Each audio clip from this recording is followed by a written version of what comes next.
So we are now switching to exclusively PDT topics. I would like to thank the conference organizer for giving me opportunity to give this talk and to emphasize one of the aspects of PDT that has in this Congress perhaps received a bit less attention than in some previous IPA meetings, and that is the interaction of the PDT with the immune response. And if we are increasingly trying to have PDT act in a as a systemic weapon, we have to try to engage the immune response in that. The information that PDT interacts with the immune system started to emerge in 1980s with findings that there is inflammation response involved in PDT treatment. There is a release of cytokines, there is activation of different types of immune cells.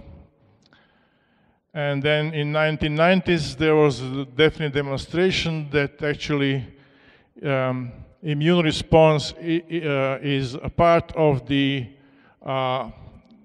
successful outcome of PDT, because if you block immune response, the cure of tumors in some cases will be reduced.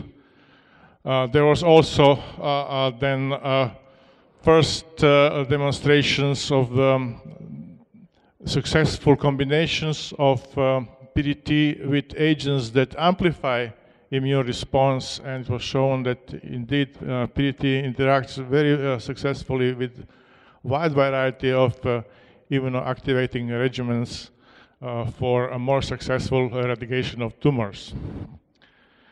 And then in the last decade,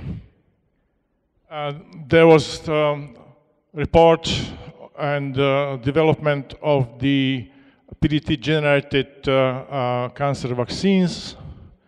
In this scenario, the tumor material is treated ex vivo, and after PDT treatment of this material, this becomes a vaccine to be introduced into the patient who was given the material in order to develop immune response against this lesion.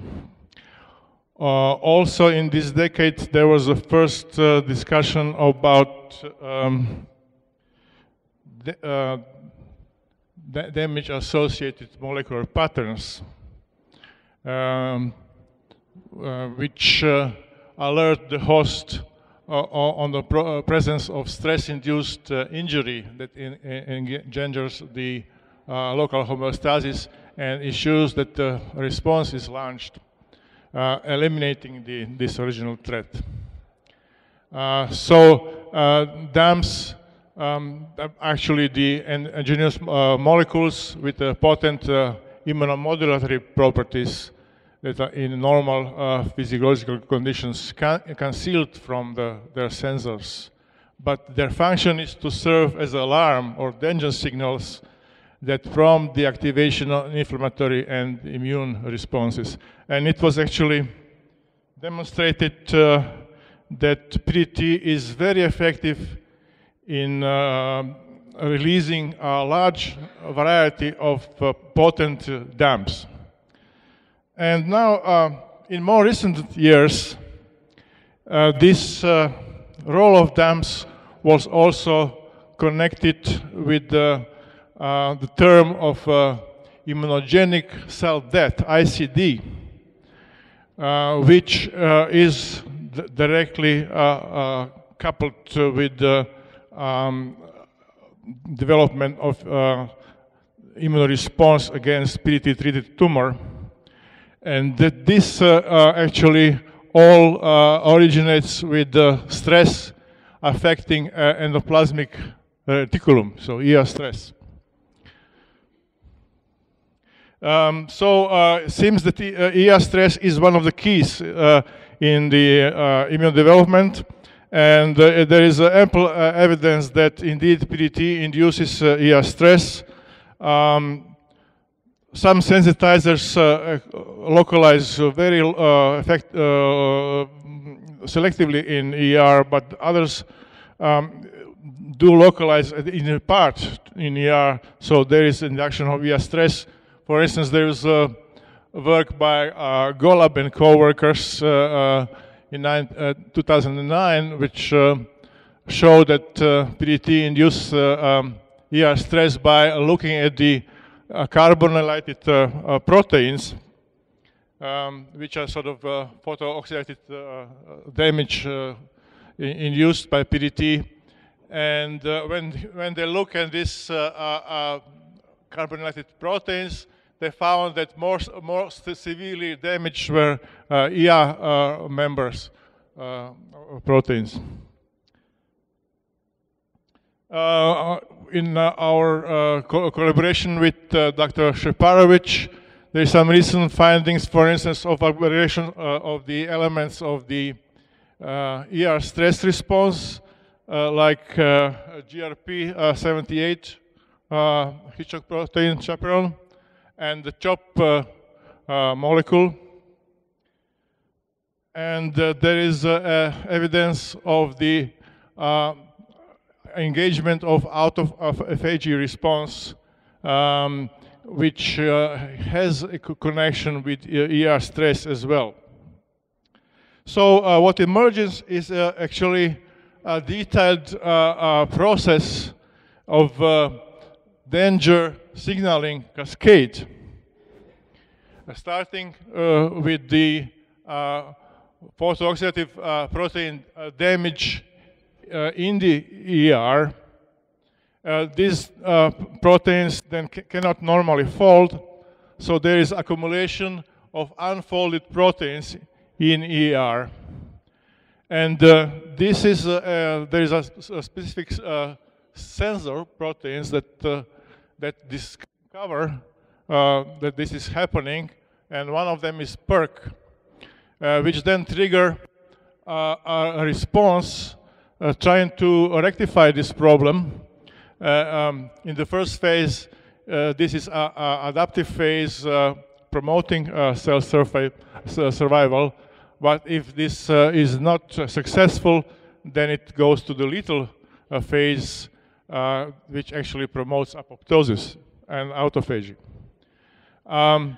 So the unfolded protein response is a sort of a standard reaction that arrests protein translation through a phosphorylated factor EIF2 alpha, and this gives the time for these damaged proteins to be repaired, if possible, by upregulation of the chaperone proteins like GRP78.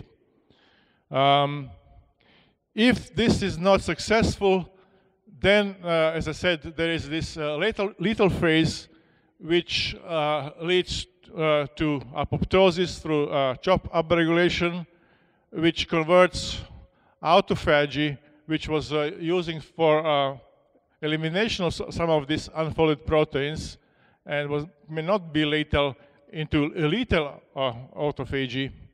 And also, what is important, there is a damp trafficking engagement now.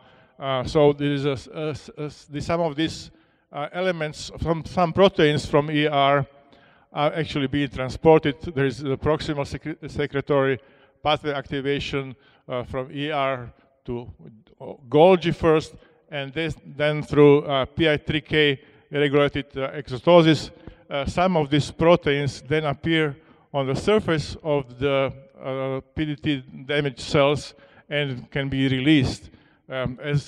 So this is these dumps that appear and that then alert the host that something has happened that requires inflammatory and immune response. For instance, some of these schemes are shown here. One of the molecules which I'm going to talk in more detail now is ER protein calreticulin, which normally serves as a chaperone in ER. And this is location in the ER. And then after PDT or some chemotherapy, it can appear on the cell surface or could be released out in the tumor microenvironment.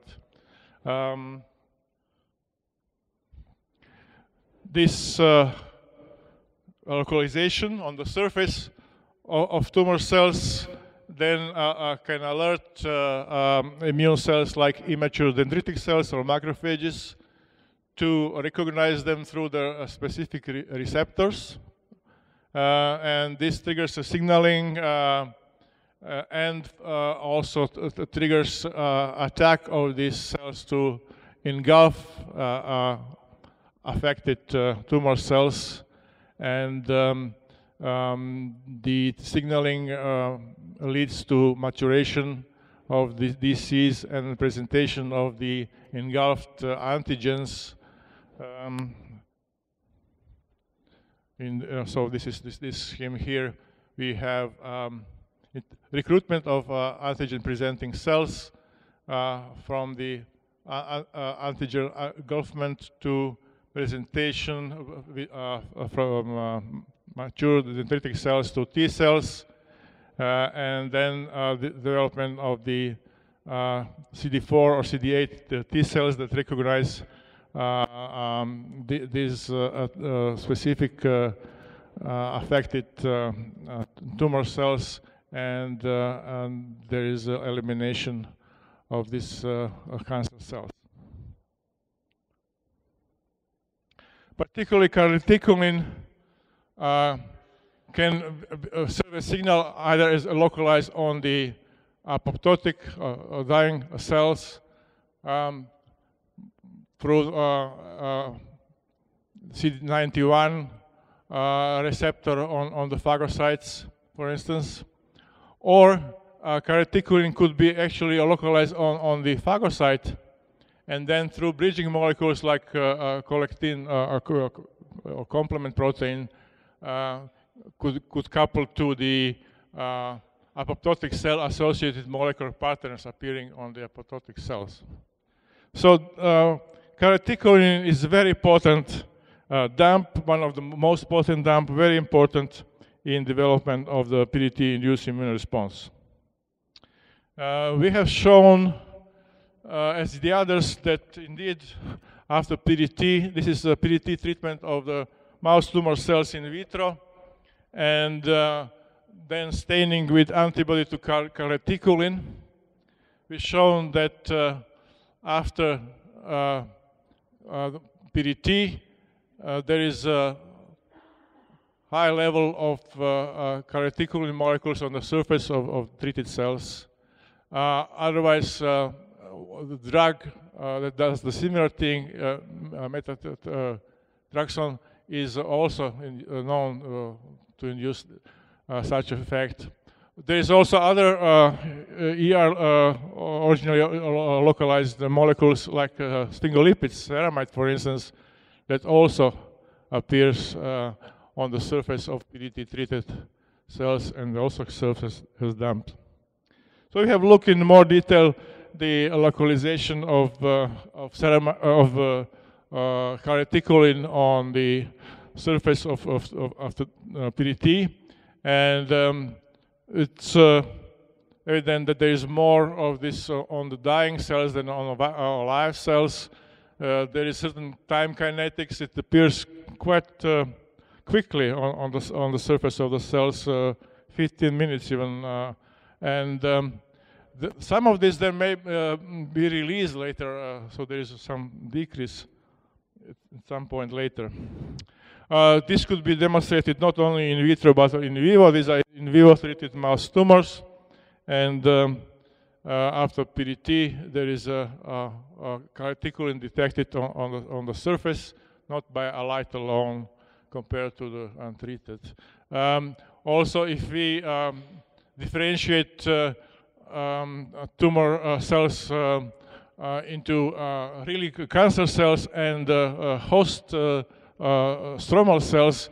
We look here and at the tumor macrophages, and we can see that after PDT, there is a surface expression of calreticulin not only on the cancer cells, but also on even in much greater levels on macrophages.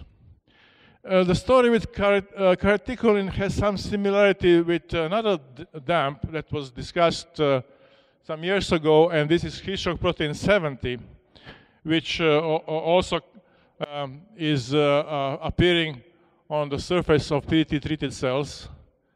This is a surface compared to total heat shock protein 70. And it's also released depending on the time and the PDT dose.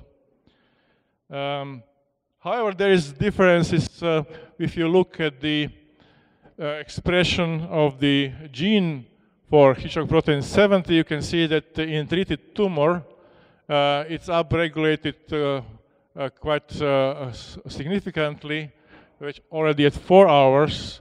And not only in the treated tumor, but also there is in distant organs like liver, there is upregulation of heat shock protein 70, saying that it actually serves as some kind of acute phase reactant. Well, this doesn't happen with calreticulin. You can see that there is no difference between untreated and pre-treated tumors, livers, or spleen in terms of calreticulin expression. And if you look at the treated cells in vitro, with the increased PDT dose, there is decreased expression of calreticulin gene. So that meaning that all this calreticulin on the surface is actually from the existent protein.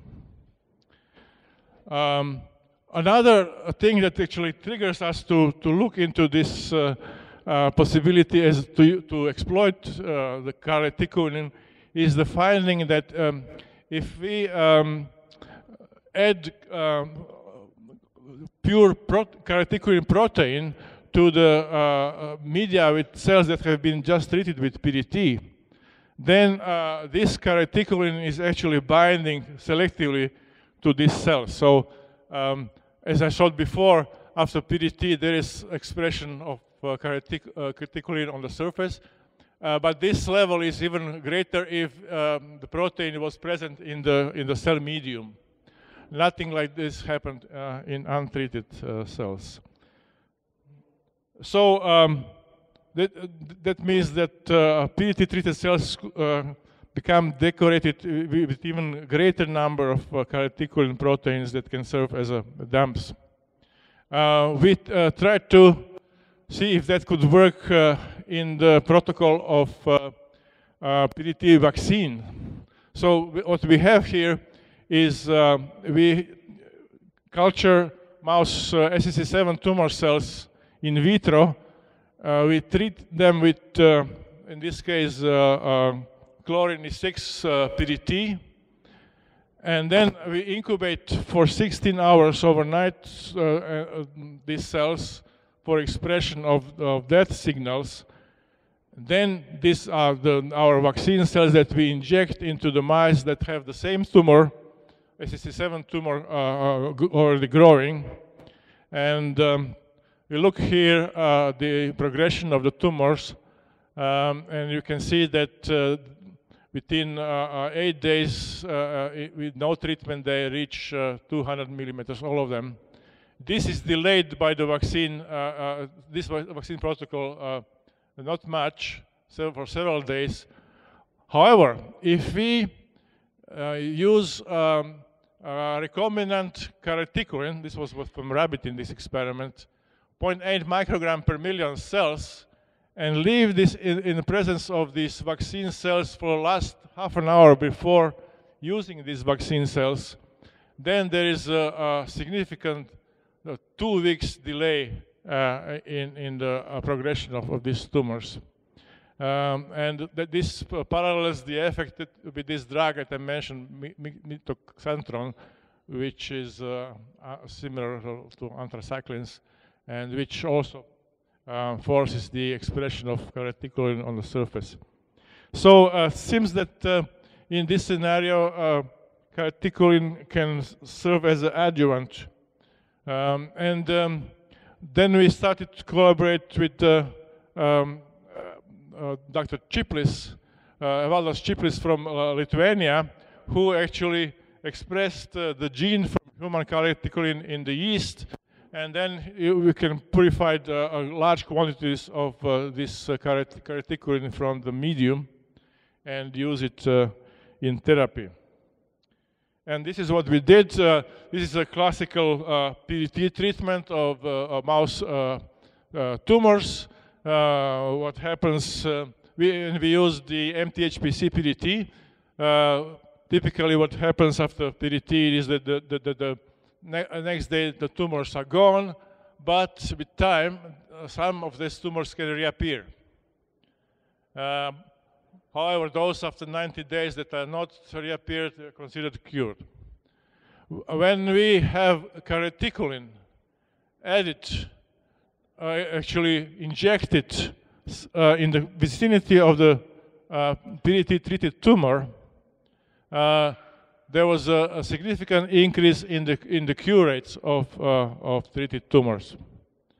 And this was done, of course, with immunocompetent hosts. And a quite different situation happens if the host of these tumors are immunodeficient, like SCID mice. Then the cure rates, even after PDT alone, are gone, and the calreticulin itself cannot help there. So this suggests that the effect of calreticulin is indeed on the level of interaction with the immune response. It seems that the tumor cells that become decorated with a lot of calreticulin protein that was added as adjuvant, somehow they are able to activate immune cells from the host that become in the contact with the tumor. Here we show that actually if we have TAMs, tumor-associated macrophages, taken from the tumor and co-incubated with calreticulin decorated tumor cells, then there is increased killing of these targets by macrophages. The PDT alone, as was already known before, are also favored targets, but if we add calreticulin, this is even more enhanced. And these macrophages are in fact activated as shown by different molecules on their surface. For instance, CD25 expression on these macrophages is greatly increased. So I think we have a very interesting story here as a possibility of use of human non-normal protein, which is non-toxic, is actually used in clinics for other applications as an adjuvant to PDT that could be quite effective. So in conclusions, I would say that recombinant calreticulin protein becomes bound to PDT-treated but not to untreated tumor cells, and such calreticulin-decorated tumor cells instigate tumor cell activity and activation of macrophages and then other immune cells. Calreticulin protein injection in the vicinity of the tumor after PDT resulted in increased cure rates of treated tumors, and similar benefit was also observed with the inclusion of the recombinant calreticulin in the protocol of PDT vaccines. So externally added calreticulin protein can boost anti-tumor response elicited by PDT, and it seems that adjuvant treatment with calreticulin protein has prospects to develop as a potent activator for cancer therapy. Thank you.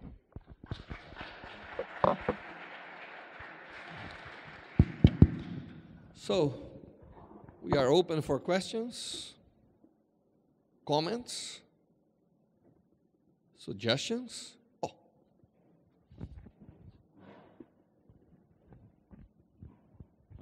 You got increase in survival of the mice. I presume there's some tumor response in the distant site too, right? Do you have this tumor response at the distant site, not treated with PDT?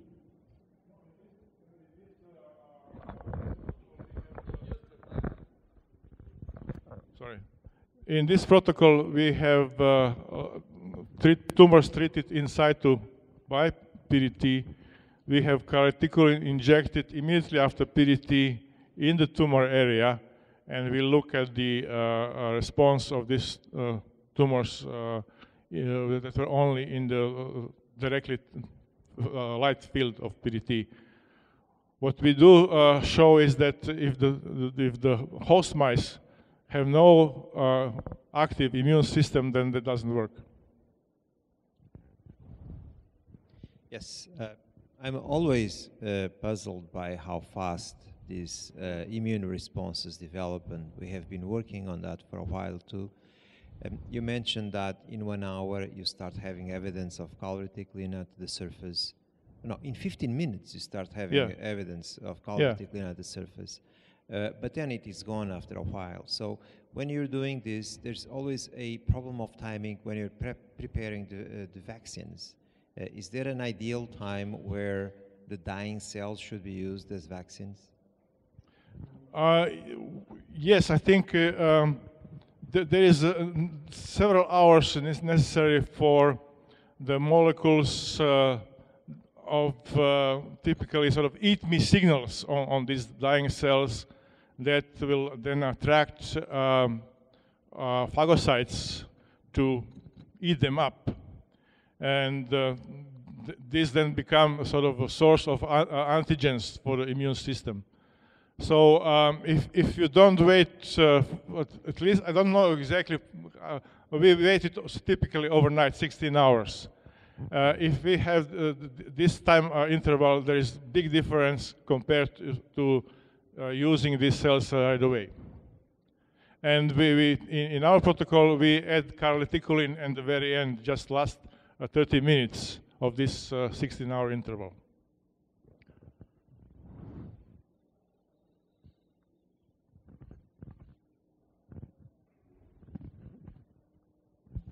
So, if you inject the calreticulin into tissue, does it cause acute inflammation and swelling and cytokine release and all the stuff you would get if you injected LPS or something?